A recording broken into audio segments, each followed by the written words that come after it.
Thank you, Tom, for that very kind and long introduction. My apologies, it went on for a bit because I have quite a number of job titles. There are two reasons for this. Firstly, Singapore is a small country. We don't have enough people, really.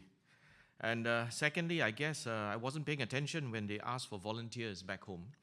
Many of my peers took a decisive step backwards, and I was caught off guard. So quite a number of different job titles, sadly only one salary. I'm sure that doesn't happen in your country. Alternatively, another perspective I've heard is that this is all part of a cunning plan to raise public sector productivity in Singapore. I think I personally have raised the productivity of the Singapore service all by myself. Good morning, Mr. Tom Billington, distinguished guests, ladies and gentlemen. It's an honor to be here at one of the world's leading cybersecurity conferences, and in such good weather, if I may add. Makes me feel quite at home. I'm glad to see many familiar faces and the diversity of the global cybersecurity leaders gathered here today from the US, partners from around the world, including Sweden, Kuwait, Bahrain, Estonia, and of course Singapore. It's testament to how diverse and cosmopolitan the international cyber community has grown. I'm told that one reason I've been invited here is the opening keynote is recognition of Singapore's top position in the UN ITU Global Cybersecurity Index. To be frank, this top position was a bit of a mistake. We take test scores rather seriously in Singapore. We don't do too well. We didn't do too well in the previous ITU survey. So when ITU came around the second time, I told my team that we really need to do better. I was thinking to myself, maybe third or fourth place. That would be credible. And we would have room to improve in subsequent years. But sadly, we over-calibrated and we ended up in first place. Now, we only have one way to go. That's down. And we have succeeded in painting a big bullseye on ourselves for all the malicious actors out there. Now, one common misconception about the ITU's index is that it ranks countries by the strength of their cyber defenses, how wide their moats are, or how impregnable their walls are. The index is, in fact, a measure of the commitment of the member states to cybersecurity.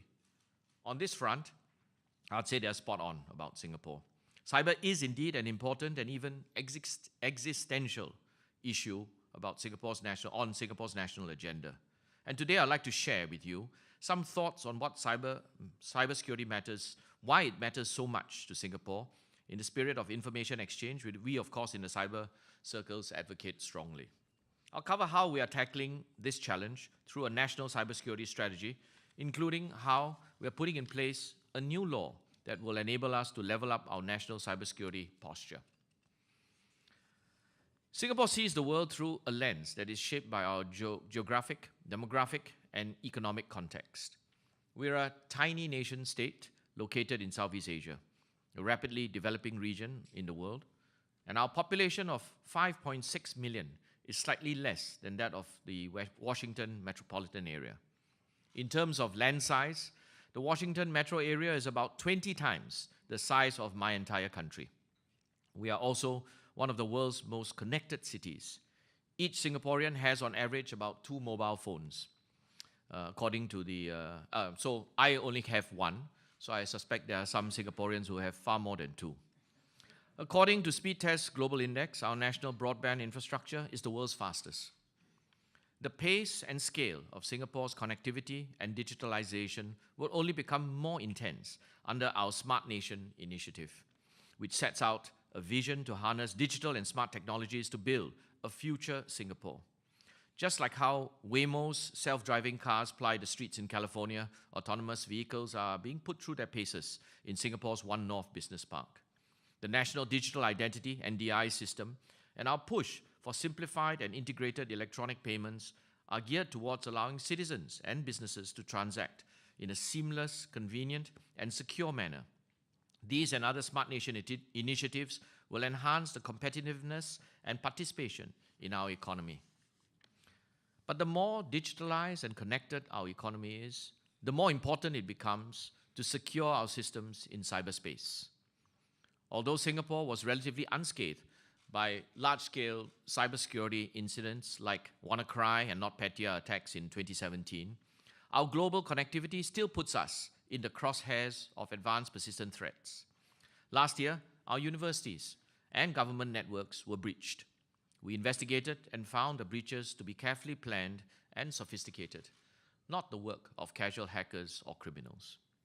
We even had a mini Equifax incident where the attackers gained access to an insurance company's systems in Singapore through the Apache Struts vulnerability. The financial costs of cyber attacks can be high, but indirect costs, such as the loss of trust from the public, can be even higher. And this is especially relevant for Singapore, where the brand name for my country is often associated with trust, transparency, and efficiency. Cybersecurity is thus essential and even existential to Singapore's continued prosperity and survival. Cybersecurity is a key enabler to our Smart Nation initiative and my country's future. So why does Singapore's cybersecurity matter to you? Well, I offer you two reasons. First, Singapore is a gateway to Southeast Asia and the larger Asia-Pacific region. We are a major banking, aviation, and maritime hub, and a significant proportion of the world's financial capital, air traffic, and freight flows through our borders. These infrastructure are not merely critical national infrastructure, but they are supranational infrastructure. Cyber attacks that impact such supranational infrastructure have spillover effects on systems well beyond our shores. The tremors of a concerted cyber attack on Singapore's financial sector, for example, will be felt very quickly in New York and London. Second, as a small but highly connected nation state, we offer a testbed for innovative solutions in a relatively controlled environment. We do not claim to have the model answer to navigating this wild, wild west of cyberspace, but the solutions that we have adopted are what we have deemed best suited for our own priorities, capabilities, and operating contexts. We have put significant thought and resource into these efforts, sharing our own war stories on a basis for further discussions with all of you, and how we as an international community can deal with this global threat of cyber. This sets the context for the formation of my organization, the Cybersecurity Agency of Singapore. CSA was formed on the 1st of April 2015 under the aegis of the Prime Minister's Office.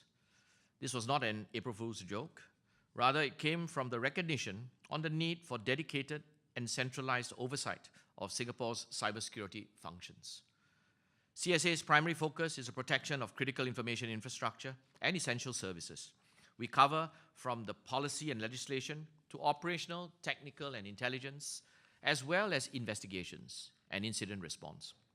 In terms of breadth, we cover the small and medium enterprises and the man in the street, the whole cyberspace, as it were, in Singapore.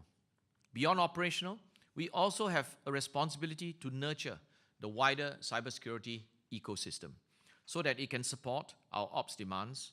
And in recognition that cyber is borderless, we also perform the international role as well for collaboration and to represent Singapore in cyber internationally. No one agency can do all of this by itself, so CSA works closely with the diverse stakeholders from government, industry, and academia. The responsibility remains with the primary agency. For example, cybercrime remains under the National Police Force, but CSA coordinates the overall national cybersecurity strategy. We are still a young agency. In fact, we will only be celebrating our 3rd anniversary next week. In the short time that we have been in existence, we have not reinvented the wheel in cyber.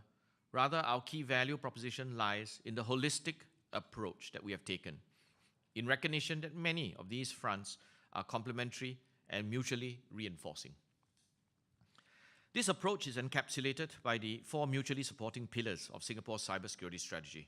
Launched in 2016 by my Prime Minister, let me briefly take you through some of the key initiatives under each of these pillars. First is building a resilient infrastructure to ensure continued provision of essential services. In cyber, we are only as strong as our weakest link, so it's important for the public and small businesses to be more diligent about protecting their digital lives and assets, to improve our collective safety in cyberspace.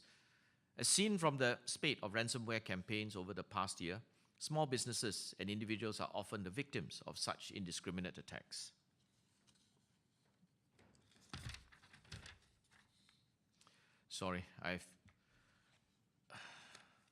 Let me repeat.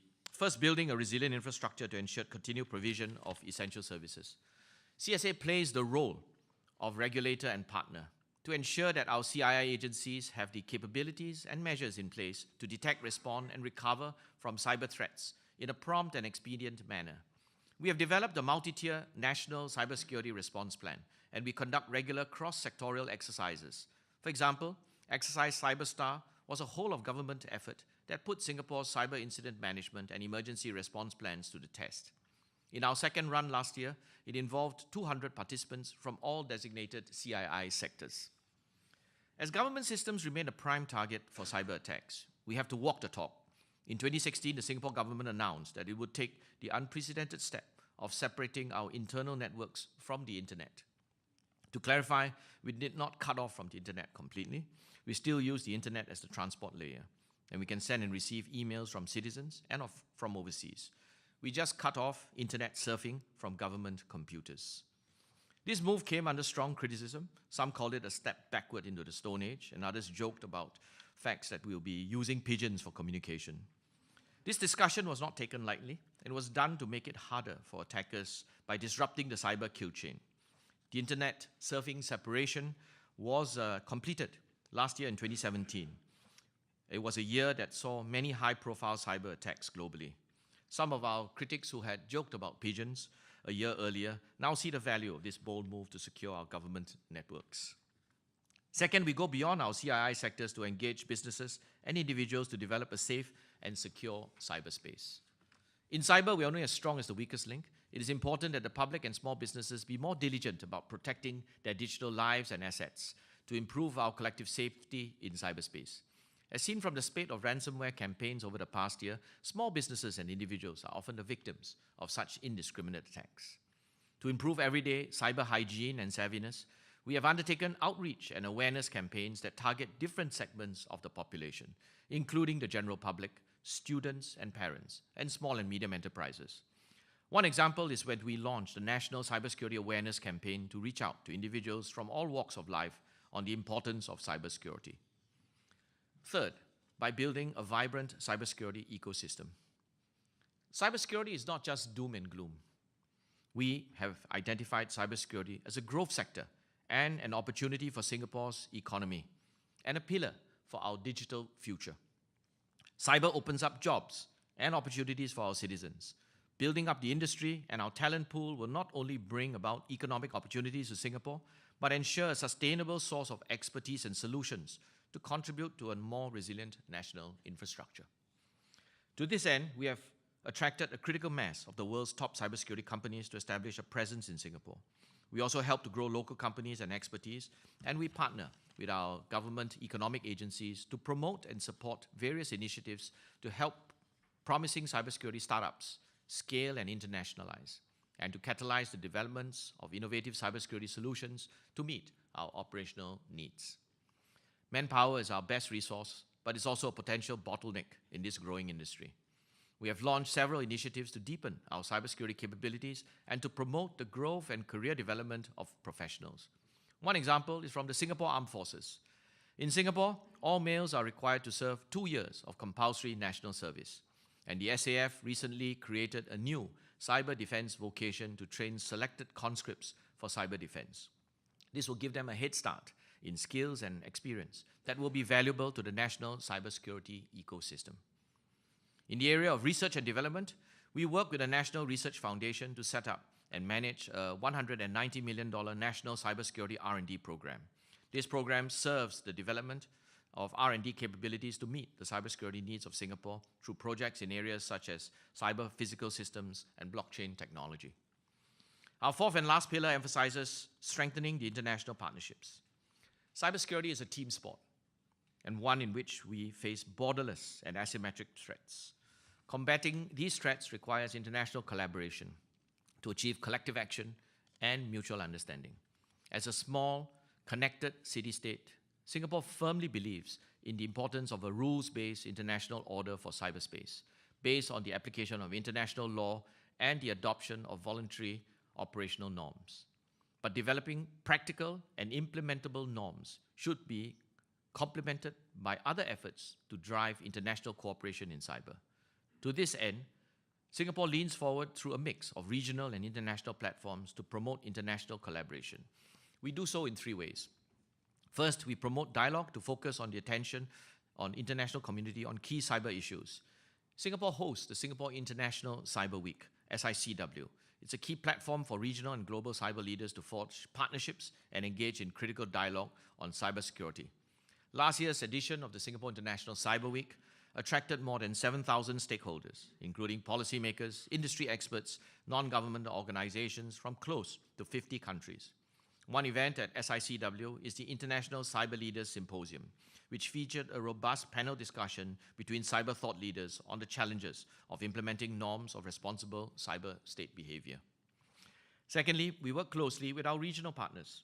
The Association of Southeast Asian Nations, ASEAN, consists of 10 member states of differing levels of digital maturity and geopolitical considerations. Nonetheless, our 50-year history of mutual cooperation has cultivated an environment of mutual trust that enables us to make progress. For example, at the second ASEAN Ministerial Conference on Cybersecurity, AMCC, which was held in conjunction for SICW, ASEAN member states agreed on the importance of international voluntary cyber norms of responsible state behavior as the foundation for a rules-based cyberspace. As chairman of ASEAN in 2018, Singapore will continue to focus on forging a trusted and open cyberspace through platforms such as the SICW and the AMCC. Lastly, we catalyze practical cooperation by facilitating regional cyber capacity building efforts and confidence measures. Singapore's efforts in this front include cert-to-cert information sharing, memoranda of understanding with international partners, and various initiatives sponsored through Singapore's $10 million ASEAN Cyber Capacity Program, which seeks to build technical, policy, and strategy building capabilities within the ASEAN member states. I've outlined the main pillars of Singapore's cybersecurity strategy. This was launched in October 2016, almost historical in the context of cyber, and we have to keep updating and evolving this strategy. One new initiative that we have is Singapore's Cybersecurity Act of 2018, which was passed into law by Parliament in February and received the President's assent earlier this month. This act provides a framework for the oversight and maintenance of national cybersecurity in Singapore. There are three key objectives for the Cybersecurity Act of 2018. First, to strengthen the protection of CIIs against cyber attacks. The Act provides a framework for the designation of CIIs and provides CII owners with clarity on their obligations to protect CIIs from cyber attacks. Second, it authorizes CSA to prevent and respond to cybersecurity threats and incidents. The Act empowers the Commissioner of Cybersecurity to investigate cyber threats and incidents, to determine the impact and prevent further harm or cybersecurity incidents from arising. Third, we have established a light touch licensing framework for cybersecurity service providers. Cybersecurity services providers often have significant access into their clients' sensitive computer systems and networks. Such services, if abused, can compromise and disrupt the client's operations. A licensing framework will give businesses and clients more assurance. It is part of our strategy to raise the quality of cybersecurity services in the long run. It took us some time and many sleepless nights to arrive at this particular formulation of the Act. When CSA first started out, we did not have our own powers per se. Instead, we relied on the implicit authority as a national agency to forge close partnerships with CII owners, government agencies, and other industry partners, and borrowed our powers from existing legislation. But we realized that we would need to take a more proactive approach to the protection of critical information infrastructure and for the robust mitigation, detection, and responsibility for cyber threats. In developing the Act, we looked to what was being done in other countries, and we realized that there was no standard blueprint for cybersecurity law internationally. Some countries, like Germany, have enacted a single, comprehensive cybersecurity law.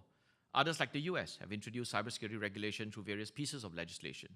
We studied these frameworks carefully and consulted stakeholders to arrive at a framework which best met Singapore's priorities and operating context. One such aspect is the introduction of a licensing framework for cybersecurity service providers. We are among the first in the world to do so. we decided to take a light touch approach to strike a balance between security needs and the developing of a vibrant cybersecurity ecosystem.